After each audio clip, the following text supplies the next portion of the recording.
Henri, on le traite de tous les noms. Depuis la signature de ce décret, certains le présentent sous, je vais dire quoi, sous la, ou du moins, certains parlent d'opportunisme. Voyez-vous également les choses de la même façon, Henri? Oui, mais dans ce genre d'acte, il y a très très souvent, en tout cas dans les grâces présidentielles, il y a souvent de l'opportunisme. Il y a très peu de grâces présidentielles où il n'y a pas d'opportunisme politique. Je n'en connais pas beaucoup. Parce que s'il n'y a pas d'opportunisme politique, ça devient juste alors un fait de conscience personnelle. En général, on retrouve le fait de la grâce due à la conscience personnelle dans des cas, par exemple, où il y a eu injustice à la condamnation.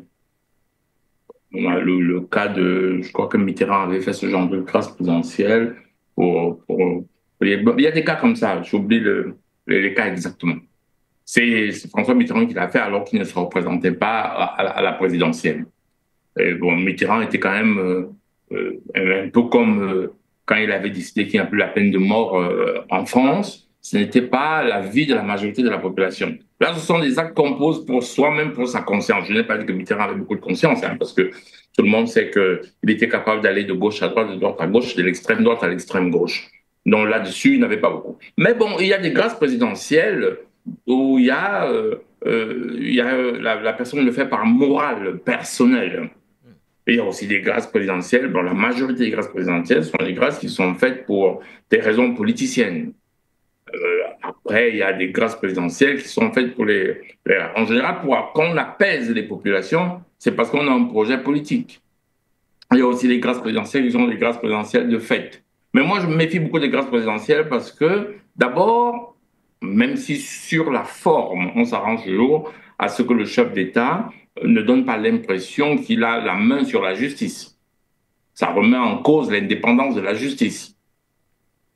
Alors, c'est la raison pour laquelle vous allez entendre que c'est le ministre de la Justice qui a fait ces enquêtes. C'est les médecins qui ont constaté. Et on a fait un rapport au chef d'État et il a pris la décision. Mais on sait tous que c'est pas comme ça que ça se passe. Ça, c'est la forme.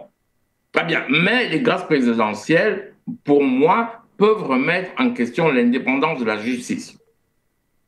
Puisque c'est le chef d'État qui prend cette décision. Et que les grâces présidentielles doivent être utilisées de façon parcimonieuse pour que les gens, pour donner à la population l'impression que la justice est Même si pour le cas permise. de la Guinée, Oui, on nous dit que c'est sur recommandation du ministre des Sceaux, du ministre garde des Sceaux tout de même, hein, Henri.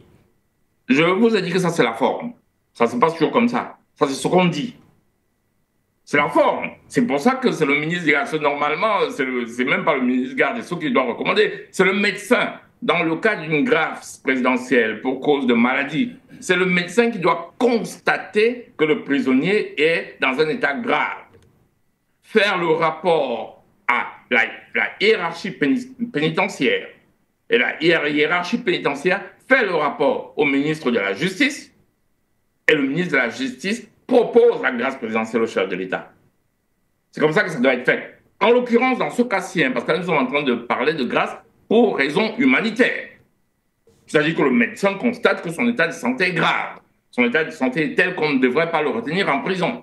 C'est de ça qu'on parle. Ça, c'est la raison officielle donnée. À côté de ça, il y a la raison politicienne, qui est ici la plus vraisemblable. C'est-à-dire qu'il a envie de se redorer le plation. Il a envie d'avoir un blâme, même s'il prend le risque que les familles... Parce que la justice, c'est pour l'équilibre de la société. S'il y a une grâce présidentielle, parce que vous êtes un prisonnier politique, j'ai dit prisonnier politique. Un prisonnier politique, c'est quelqu'un qu'on a mis en prison pour des raisons politiques. Donc, il n'a pas sa place en prison. Quand on le gracie, ça a un sens. Mais quand il y a eu crime, ce n'est pas bien de gracier en cas de crime. C'est d'ailleurs pourquoi est-ce que je dis ça. Vous comprenez très bien que si vous regardez dans tous les pays d'Afrique, il y a souvent ces grâces présidentielles après des violences politiques et des coups d'État et tentatives de coups d'État et assassinats. Voilà pourquoi je dis ça. On ne peut pas toujours donner aux gens l'impression qu'une faction de la population peut se lever, prendre des armes, tuer. Parce qu'après, il y aura réconciliation et grâce. Vous savez que ce n'est pas la première fois qu'on traite d'un cas de réconciliation sur ce plateau, dans plusieurs pays d'Afrique. Si c'est trop facile, j'arrive, je tue et j'attends au nom d'idées politiques et j'attends la grâce. Les gens qu'on tue ne sont pas des animaux. Ils méritent aussi la justice. Je sors par là. Voilà. Yulsi Tourin, votre analyse de la situation? Déjà, merci de la parole donnée. Et comme le copanéliste disait tout à l'heure, ce ne sont pas des animaux qui sont tués, ce sont des humains. Déjà, avec ce contexte, nous passons encore une fois de plus les sincères condoléances aux différentes familles. Mais ici, l'acte du général Mamadi Doumbouya, de mon point de vue, comme le disait notre copanéliste qui est à Libreville, a deux pistes d'analyse, le côté politique et le social. Vous savez, on dit qu'il est président de la transition. Il est président de la transition. Et connaissant à la popularité, parce que celui qui reçoit la grâce s'appelait à l'époque l'ex-dictateur. Oui. Et dans quelles circonstances il est parti en... C'est un narratif que, bon, nous parfois, on préfère... ne pas prononcer. Oui, d'accord. Éviter. Éviter. De toutes les façons. La grâce présidentielle du président ici est une chose à louer. Et voilà d'ailleurs une nouvelle Afrique. Certes, et quand on veut l'évolution, l'union, la paix dans un pays, il faut des actes pareils. Pourquoi je le dis? Vous voyez, comme le disait Copanlis Blaise tout à l'heure, il faut faire attention. Je pense bien que le président Mamadi Doumbouya, il n'a pas fait ça au hasard. Ça a été bien étudié au préalable avant de prendre cela. Parce que vous connaissez très bien la popularité de ce monsieur qui est sorti. Mais je pense bien que ça n'aura pas des conséquences ultérieurement. Et je pense, en sous-entendu ici, le président Mamadi Doumbouya, ça, ce n'est plus à cacher parce que ça se voit.